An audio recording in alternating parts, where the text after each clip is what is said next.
Hello, hockey friends and families around the world. My name is Lee Elias, and I am joined today by Christie Casciano Burns and Mike Bonelli. And welcome to episode 3 of Our Kids Play Hockey. If you're listening to this show, you're either a coach, you're a parent, you're a kid. Either way, you're involved in the game. And we have some great information to bring to you today. We have a very positive podcast because we know things are not positive out there. In today's podcast, the topic is very simple. It's 5 things you can do to improve your game as a player or a coach with limited ice time. Now, the reason we're bringing this topic in is we know that a lot of people out there, obviously, depending on what state you live in or even what country you live in, you either have a lot of access to ice or absolutely no access to ice or somewhere in between. Either way, every day when you wake up, it could be a different story. And the way I look at this time period is this. I see opportunities everywhere, right? And the idea is that even though you might have limited ice time, there's a lot you can do to be improving your game, whether, again, as a coach, as a player, or even as a parent during this time. Now, the reason why I came up with this idea and we wanted to talk about it is that this is not actually limited to pandemic thinking. When I was in high school, my senior year, I tore my left shoulder so bad that I ended up missing 6 months of the hockey season, which was during my senior year, the worst time to be missing that, obviously. But I loved the game so much, I just kind of made a commitment in that time with the support of my parents that I was going to do whatever I could to be in the game, right? So I found ways to write about the game. I found ways to read about the game, to practice the game with one arm, and I started creating new ways to be involved. So the idea is that no matter what's going on in your hockey journey, there's always an opportunity for you, no matter what age you're at or where you're at the game, to improve or to find other ways to improve upon your game. So instead of sitting around playing video games all the time, which is easy, or watching TV, which is something I know that as parents we have to let our kids do every once in a while just so we can have some sanity, I wanted to be able to create some structure and maybe some direction and just give you some ideas, plant some seeds so that the 3 of us can give you ideas moving forward, right? So before we get going, again, once again, I want to introduce Christie Casciano Burns and Mike Bonelli. Guys, it's so great to have you with us every single week. This is our show. This is the club. And for those of you listening, again, I have the youngest kids in the group. Mike has kids in the middle of the hockey journey. Christie, your kids are in college, I believe. And again, always happy to have you guys here. Yeah, it's great. Great to be here.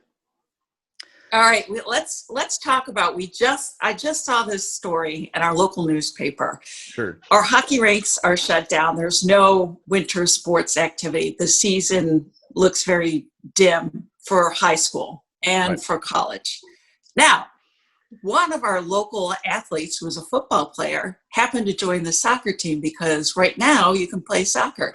And he just scored a goal. There you go. And he was so thrilled that he was able to he can't play football, but guess what? He can play soccer. He's really good at it. And now he's discovering that he's a pretty good soccer player. Never would have thought of ever joining the soccer team because his concentration was on football. There was one focus, one sport mentality. Now, all of a sudden, he was allowed options. And he was so joyous. I'm not quite sure whether he ever scored a touchdown, but he scored a goal in soccer. And it was just the most exciting time for him. So there are opportunities for our kids to diversify right now and try other sports that are allowed. Christie, it's a great point. I'm actually going to jump right into that topic because that's one of the things that I think we all get tunnel vision as, even as players, coaches, and parents, is it's got to be the one sport and excel at one sport. And every single study today, every single one, says that your kids should be playing multiple sports. Now, the reason this is, as you just said, an opportunity right now is because there are different skill sets that you can learn from different sports. And it's great because I get to dive right into a couple stories here from my time coaching. So first off, when you look at the hockey skill set, I'll actually pose this as a quiz to you too. Do you guys know what of the 4 major sports is actually the closest athletic sport? Athletic meaning all of the skill sets you have in hockey apply to another sport. It's probably not what you think. What sport do you think is the sister sport to hockey, skill-wise? I'm going to say lacrosse, just because my daughter played both, and it was a very easy transition for her. We call that grass hockey, but lacrosse is a good one. But of the 4 major sports, right? Baseball, basketball, football, and hockey. What do you think is the closest in terms of? See, now lacrosse is major in Central New York. That's fair. Right. Well, yeah, of course, near Syracuse. You're in the wrong place. Near Syracuse, I'll give you that. That's very fair. Right. Mike, what do you think? Which one do you think it would be? Yeah, so we always I used to do a ton of basketball video back in when I was coaching with in college up at Plymouth State, and we had a good basketball team, and all those concepts, that triangulation, playing off the ball, understanding spatial awareness, that was great for me as a Right. coach, because it was actually a slower version of Right. where I wanted guys to be and how I wanted them to fill lanes and cut, and we call like slicing through the zone. So all those kind of concepts. But going back to all sports, I mean, my kids play lacrosse. I love my athletes playing really any sport that allows them to feed off each other and make Right. decisions. So, but in my estimation, it'd be, I would say, basketball much more than football or baseball. Well, right. This is what's funny, and this is what freaks people out when I tell them it's actually not basketball. All right. Now, here's the thing. Tactically, it's a tough word to say. Basketball Right. totally is the game you'd want to play to learn that. But if you've ever seen a bunch of hockey players try and play basketball, it never looks great, right? No. It's just, the scores are usually 4-2, and that's if you're counting by ones. So actually, the sister sport to hockey, again, this always shocks people when I bring it up, is actually baseball. All right. And a lot of people go, how does that work, right? If you think about the skill sets, again, the actual mechanics, weight transfer, right? Split-second decisions, right? Think about a player at bat, right? The weight transfer of swinging the bat. And then the ability to see something coming at you very quickly. Those are actually things that transfer very well, all right? Even fielding in a lot of ways. So it's always funny. Hockey players and basketball players are typically built in similar fashion, although I don't know. I'm sorry, I meant to say baseball players, although I don't know if they can skate like we can, and I don't know if we can field like they can. But baseball is a great example. Now, I'm glad you brought up Christie football. Mike, I'm glad you have a basketball. I've got great stories for both of these. And again, for those of you listening at home, these are things you can absolutely start implementing now, whether you're in a team environment, even if it's just you and your kid, because I have found these to be really beneficial all the way up at the pro level. And I'll use football as an example.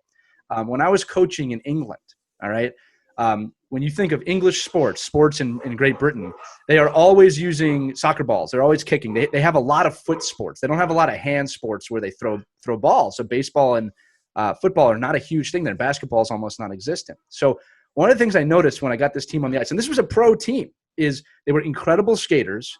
You could not sneak a puck between their legs if you tried. Their foot coordination was too good. But their passing was just subpar. It wasn't really great. And I remember thinking, like, all the teams here are just not great at passing. And then it clicked in my head. The reason why is because they don't ever throw balls over there or in any way.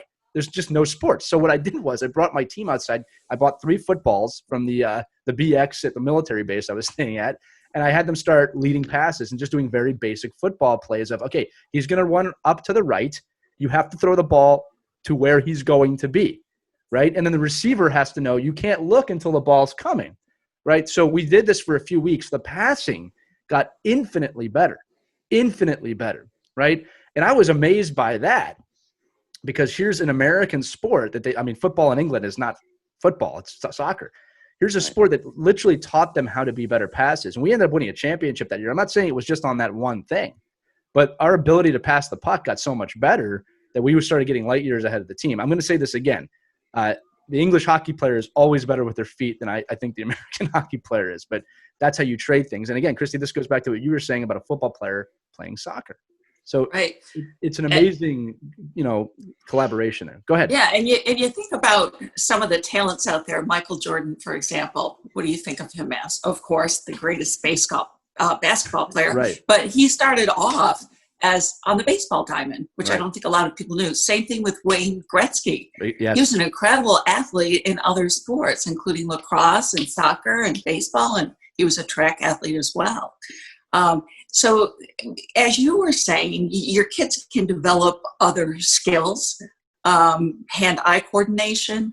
The other factor you got to think about is when you concentrate on just one sport all the time, it then becomes like a job to these kids, Right. and you run the risk of them facing burnout. That's something else that it's not fun anymore. Right. That's And a major problem. when a sport starts to become a job for a kid instead of looking forward to it because it's something that they're passionate about and they want to do. Now, this is something dad's making me do year round, and it's not fun anymore. And then you take away the fun factor, and it becomes just burning out, not looking forward to it. They're not diversifying their friendships either. They're around the same circle of kids. Right. So that's another some other factors that you have to think about why you should not make a year-round hockey kid. Take a break. Absolutely. Right. And I look at that as burnout, mental burnout, physical burnout, just burnout of not the joy, because it seems like a lot of kids, like you'll hear from parents all the time, all my kid wants to do is play hockey. It's them. They're driving it. They want to play every day. I said, yeah, but you have to balance your child's physical skeleton as well. I mean, there's a lot of, Lee brought it up with baseball. I mean, you see Sidney Crosby, unbelievable baseball player. Right. Matt Herr, who is NHL, works with the NHL now, was a USA Hockey ADM manager, said that when he left college because he played hockey and baseball, his ability to tip balls out of the air or tip pucks out of the air in front of the net was 100 times better than anybody else because of the fact that he was doing it over and over. And when he stopped playing that other sport, that skill disappeared. Right. It ran away from him. So I think, not only, mental balance, but physical balance, and knowing that your body, your skeleton, your muscles, it needs a rest. You need to shut down and allow all that stuff to heal, and then build up other muscles around to keep your child, right. Because isn't it true that overuse injuries, kids can be very prone to that?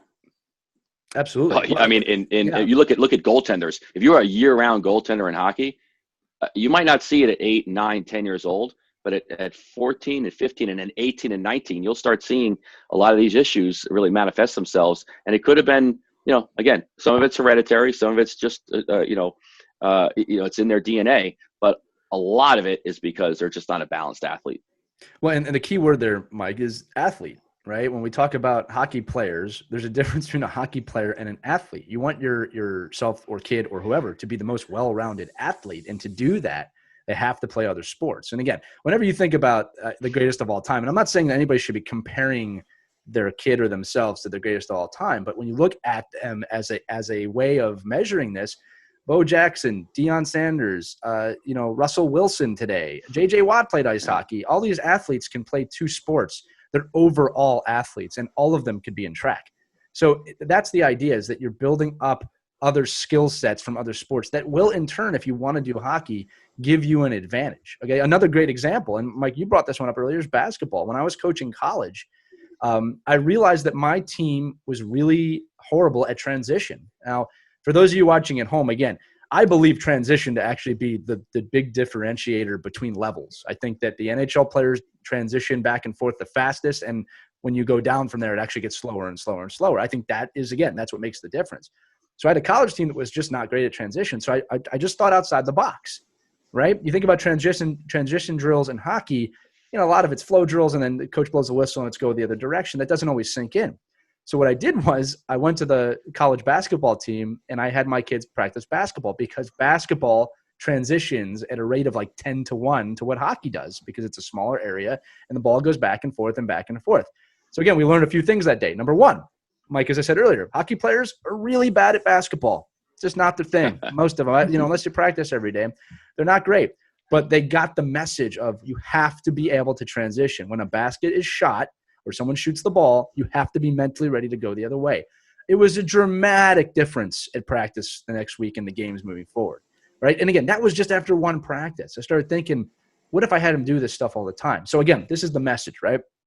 No matter how old your kid is or kids, you can do this with a team. You can do this with just one person. Start looking at other sports and start thinking about how they could affect you, how they might be able to infiltrate the hockey game as a new skill set. There are no bad skill sets from other sports for hockey.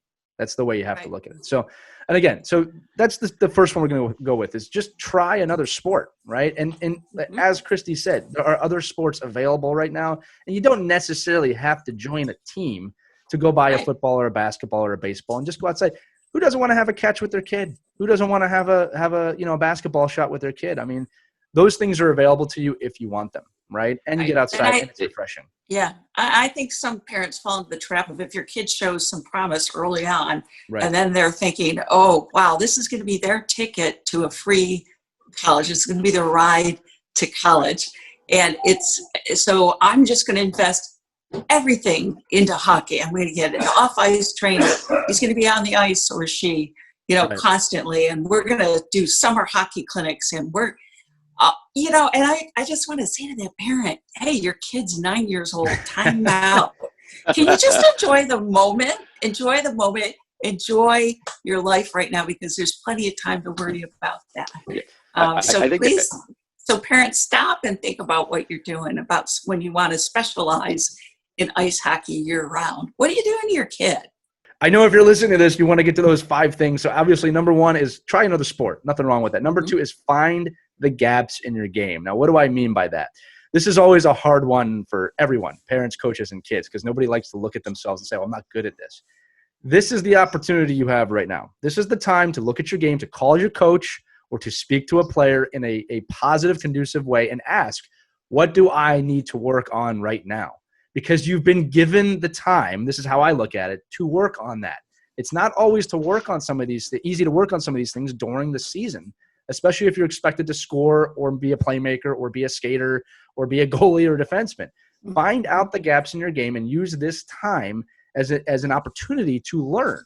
Right now, I'm going to get into the ways to learn that in a minute, but you have to identify those things, number 1, and number 2 is make a plan. And Mike, I want to turn to you on this one, because I know this is something you do all the time, and I know it's really hard, especially when you're the parent of maybe a tween or teenager type kids, that they know everything. It's hard to get them to listen. And you and I have talked about this, about going to the coach and say, hey, would you have this conversation with my son or daughter, because they're not listening to me, but of finding those gaps. Yeah, so there's a couple of things there. Number 1 is, if you're a player and you're getting and you're supplementing your gap, right? That you said, I really want to work on a certain aspect, and you're going to a private instructor or a one-on-one instructor. That instructor, not that they're obligated, but they should be contacting the coach that works with you, right? For the other 20 hours of the week that you're on the ice. If you're not in synergy, if you're just going to a private lesson, or you're getting online instruction, or you're trying to improve your game on your own without knowing the context of what the coach that you trust sees you in 26, 27 weeks of a season, you're just not filling the gap properly sometimes. Right. Make sure that you're having that conversation. And the biggest thing that I tell my players all the time, and the parents especially, is don't just go get a private lesson for the heck of getting a private lesson. Have a plan. Know what the plan is. Right. Give me something substantial. Say, I want to work with you for 8 weeks. This is what your deficiency is. And at the end of the 8 weeks, this is where we're going to end up. And I think a lot of us as parents just assume that they're going to a private lesson, they're getting out there with an instructor. The instructor's magically going to know where the deficiency is. Right. They most likely don't. Have a plan. Work with your head coach, and work with your skills instructor on filling that gap and accomplishing that plan. Right, especially in a game where muscle memory is really the key to most skill sets. A lot of people, they try different things, or like you said, Mike, they're all over the place. If you can identify something you need to work on, I'll give you one that everyone needs to work on: backhands, right? And backhand play. It's all about repetition. Sidney Crosby, after I think his first or second year in the league, made a decision he was going to have the best backhand in the league. All right. Now, I'm not comparing anybody to Sidney Crosby's skill. It's his work ethic. He took an off season and only worked on backhands over and over and over again until his backhand shot was as strong as his forehand shot. It was just repetition. He identified it. He also did this with faceoffs. He was one of the worst faceoff men in the league to one of the best. That's the example I used Sidney Crosby. It was a relentless work ethic. Now, Christie, I want to turn to you here too, because you have a daughter in college. You've had kids through college. Mm-hmm. I'm sure that you had seen her go through several things. I need to get better at X, Y, Z. What was her process, or what was your process as a parent to help her get to the next level? Well, at every stage there was a different skill set that she needed to work on. Now I'm going to talk about the college level, because her skating's pretty decent. She's got a great shot. She's good at stick handling, but college hockey players are big and strong, even women. Yeah. And Sophia was on the petite side. So the coach said to her, you get knocked down a lot. You need to work on your core, strength and conditioning off ice. And that's what she spent the summer doing. Really important, because if you don't have a strong core, like if you're up in front of the net and you're trying to guard your goalie, you can get knocked down pretty quickly by someone who's got a better core, who's bigger and stronger. So if you have a better balance, you work on that core, you work on that strength, that conditioning, endurance, because you got to skate fast in college hockey. Right. So you have to be able to endure that shift. And it's a lot of hard, fast skating. It is. So that's what she concentrated on all summer, was strength and conditioning. Huge. And that brings up a great point, and it sums out this section, is that no one can get all the skill sets in one summer.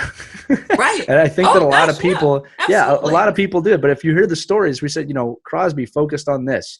Your daughter focused on this. It's the culmination of these over time that builds you in a great athlete. Jaromir Jagr had this great quote that I always loved. I used to tell my players this. He said that, every hockey player has a toolkit, right? And the more tools you can put in the toolkit, the more things you can fix. But he's like, you got to learn how you have to learn how to use each tool before you put it in. And he goes, get as many tools as you can in your toolbox. And I always thought that made a lot of sense, because you can't get all of them at once. The thing would be too heavy and it would drop. It's the culmination of these things over the years. And this is your time, again, if you're a coach or a player or a parent, to identify those things. And again, this is not just limited to hockey players. Like I said, if you're a coach, find the gaps in your game. I coach coaches. You should know the gaps in your game as a coach. There's very few coaches that are so well-rounded that they get everything together. Most of them have won a lot of cups or Super Bowls. That's how many there are, like 2 or 3 maybe in the world, right? As a coach, you should be identifying the gaps in your game and finding ways to improve upon it. There's a great quote that is, good coaches think they know everything, and great coaches know they know nothing. That's what you should be taking into the game every year. All right. If you think you got it, you are setting yourself up for failure as a coach and a player for that matter. Now, let me transition to the next topic here, because they kind of go hand in hand, and it's study the game. Now, we're talking about finding gaps and creating it. I want to talk about something that I am super envious of today's hockey player and coach for that matter, because I didn't have this growing up. When I was growing up, there were no training aids. We had to get creative. I talked about having to use a piece of sheet metal and paper plates as targets. That's the outside thing. Here's a resource that is out there today that is extremely underutilized by parents, coaches, and players. It's a little thing called YouTube. All right. I would have done anything to have had YouTube when I was a player. I loved the game. I wanted all the knowledge. And there was very few places you could go outside books and maybe some VHS cassettes of, like, Roger Nielsen used to make a lot of those back then. He's a famous coach, for those of you who don't know. You have an unlimited library at your fingertips through YouTube, not only of videos, but you can search for specific skill sets and get in unlimited drills on how to build that. So that's the first thing I want to say is use YouTube. Your kids are watching TV anyway. Jump on YouTube with them. Hey, let's look up some drills we can do, or let's look up some tactics we can study, or let's look up anything. Let's just watch some YouTube. And there are YouTube coaches out there, like Darryl Belfry is a guy I want to shout out. He worked for the Toronto Maple Leafs.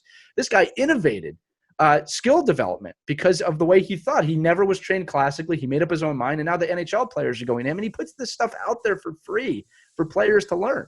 So that's number one. And before I jump to you guys, another one, read as much as you can, right? There's, again, no shortage of books out there. There's no shortage of magazines out there. Someone on the show happens to be writing for a magazine. She's right there. That's my point. There's so many resources out there. Before I keep going, I mean, you guys on these resources, Christie, I'll turn to you. I mean, your daughter was growing up in that time period where this was exploding, right? Does she utilize some of these things to learn? All the time. Yes. Right. And not even just with hockey, but she learned how to play the guitar with YouTube. So she's always wanted to do that and never had the time because hockey took so much of her time. She learned how to play guitar. YouTube is a great resource. Also, if the rinks start to open back up, just open skating with your kids is just because they're not really thinking about skating and hockey and pressure is just fun. Some of my kids, some of their dramatic improvements happened when we were just kind of fooling around on the ice and there was less pressure on them. Their crossovers got deeper, their edges got deeper, backward skating, they improved on that. And we did it as a family too. It was fun. Because it was fun. Yeah, it's just, have fun. Just let your kids have fun. Do some open skating. My son's always asking me just to skate. He just wants to skate. And again, even with limited ice time, we rollerblade. Well, again, that's going to be another topic. And they like to drink it who can't skate too. You know that. Right. Mike, what about you? I mean, some of these technological advances in the last 20 years are just, I mean, they're amazing. Again, I feel old saying that, but it's so true. We underutilize the technologies at our disposal. Yeah, I mean, I look back and I work with a lot of younger coaches now and a lot of guys that are just getting out of the game and trying to explain to them. I used to have to, when I was coaching prep school or high school and budgets were tight and I was trying to figure out ways to get my administration to pay for my bus ticket or a plane fare to Ottawa to go to the Roger Nielsen's clinic every year, because that literally was the only source of information rather than outside of USA Hockey Clinic or here or there. But now you got the coaches site, you have Roger Nielsen's program still, you have USA Hockey's database and their mobile coach app for coaches. They're intelligent. I personally love my kids. Like I'm not a 24-hour a day video guy, but I'd much rather see my kids and the kids that play for me playing NHL 20 and 21 than Fortnite. I mean, actually, it looks like the game. Like you could see these kids, and I think that's a transition we as parents have to see. That when the kids are playing these real life games, football, basketball, they're trying things that they're unable to probably do, and you'll start seeing it manifest itself in their practices and their games because they're doing things out there that a video controller can do. Now, we certainly don't advocate them sitting on the couch all this time, but there are huge benefits of using video. To your point, my son loves watching all the Instagram heroes out there. And again, do I appreciate some of the stuff they're doing that just maybe doesn't help the kids? But being creative, trying new things, having the confidence to do it on their own. And if I can catch, we know it, right? We catch our kids doing something on their own. It's like, and they're doing it, for a purpose. Whether it's reading on their own, whether it's, writing something on their own, if they're rollerblading or fooling around. I know with the hockey wraparound, it's changed my kids' lives because, my son's out there doing things with his, in his own creative mind that if I was harping on him and asking him to do it, like, you got to go out and try this, it's just not going to happen. It's not the same feel. And they can discover the game much more now. You bring up a tremendous point. And I want to discuss it because I think this is something that's very valuable for parents. If you are a parent today of whatever age, doesn't really matter, even my younger kids, right?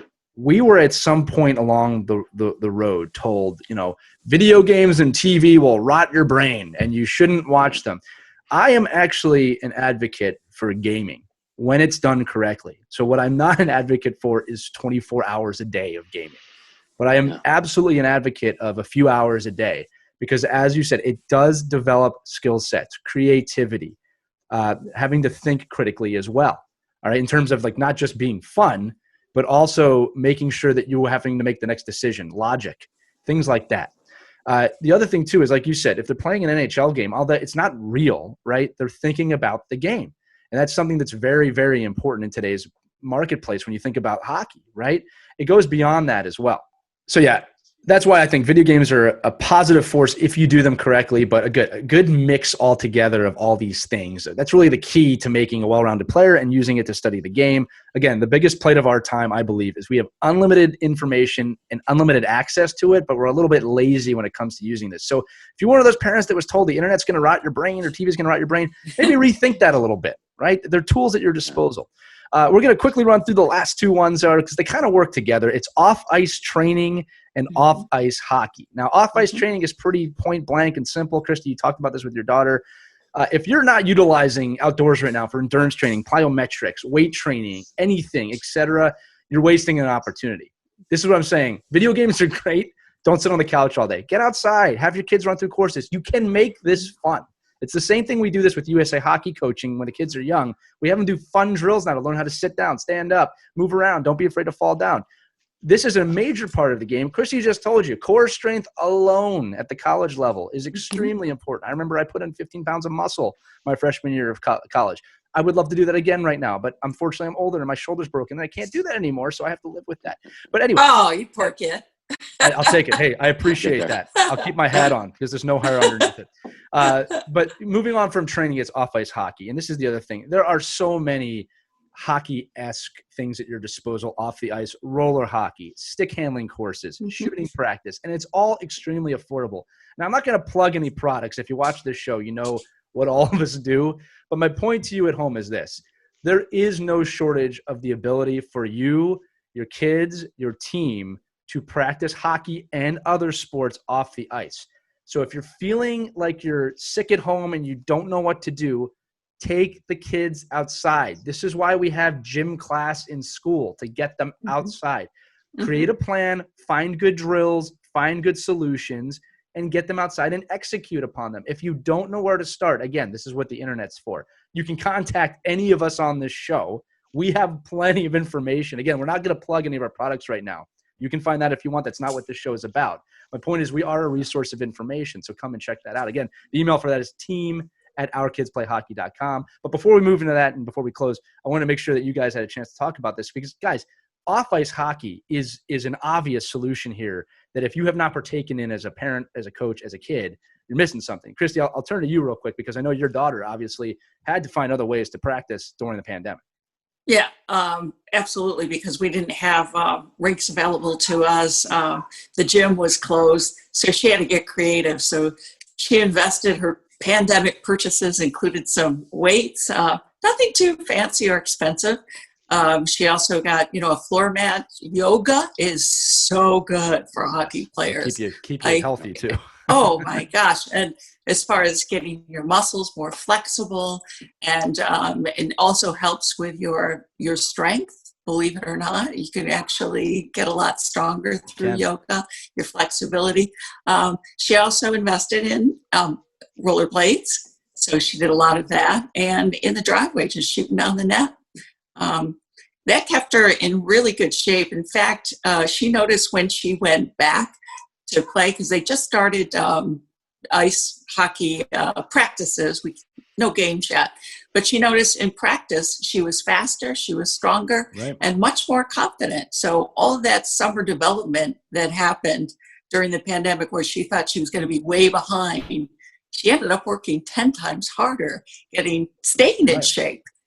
So that was kind of a silver lining to the shutdown during the summer months. And again, there's opportunities everywhere. She saw it, she attacked it, she planned it, and she executed upon it. Mike, I'm going to turn to you now. We just did a whole episode on floorball and why that's spectacular. But what I want you to wouldn't even bring it up. Yeah, I want you to talk about, Mike, is, again, when I was growing up, I had paper plates and a piece of sheet metal. There were no training aids. It's unlimited now, the ability that anybody has to practice this game.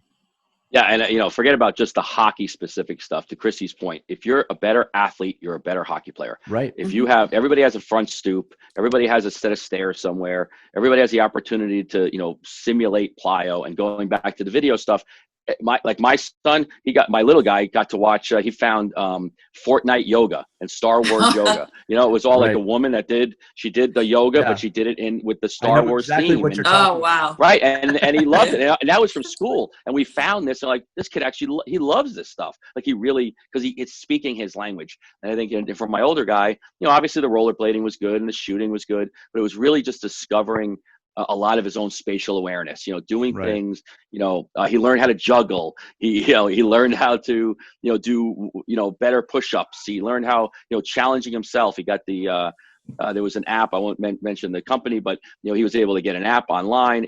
Every day he saw a new video and he challenged himself to try that, which no hockey coach, and I've said this to every player I've ever coached, you don't get better in a Tahoe. You don't get better in the hotel on the weekend tournament. You get better discovering yourself, discovering your own athleticism, and putting yourself in a place where, as you become stronger, you become more confident.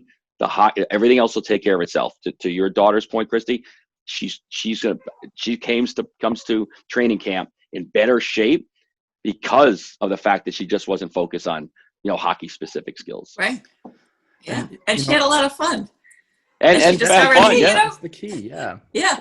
We even took a couple of trips. We went to Glens Falls State Park and we climbed all the way down the canyon, all the steps and all the way up. I was so far behind her. Right. She had to come back down and get me and help me up. So, she actually did it twice. Climbing a mountain doesn't cost you any money. And I think, and I think that's where I just took my team. to hike a mountain, and you could see clearly the kids that are in athletic shape and Yeah. the kids that are just hockey players, because you're using a ton of different muscles and a lot of different resources. And this is, if you're going to find a silver lining in the world we're living in right now, it's that it gives kids a much more opportunity to explore for themselves and really find out what works for them to help them be more physically active too. I mean, I'll round out this episode by saying, Amen, brother. Yeah, we know that you can feel like you're at home right now, and that the pressure of the world is coming in on you. It's all about breaking out of those chains and finding opportunities, finding those silver linings. They are out there, and I'll tell you what. To supplement this podcast, we'll even put together a little bit of a blog of some of these resources that we're not mentioning, because there's so many of them. But places you can go to make a plan. So that is the episode. That's just 5 things you can do during the pandemic to become a better player, a better coach, a better parent, whatever you want to do. The point is stand up, find something, find a pathway. You can do this. People have done it. And again, you don't need to be in a pandemic to do it. So again, visit our website, ourkidsplayhockey.com. You can email us at team@ourkidsplayhockey.com. I want to thank you all for listening or watching, but depending on how you're consuming this. Once again, for Christie Casciano Burns and Mike Bonelli, I'm Lee Elias, and we'll see you on the next episode. Have a great day.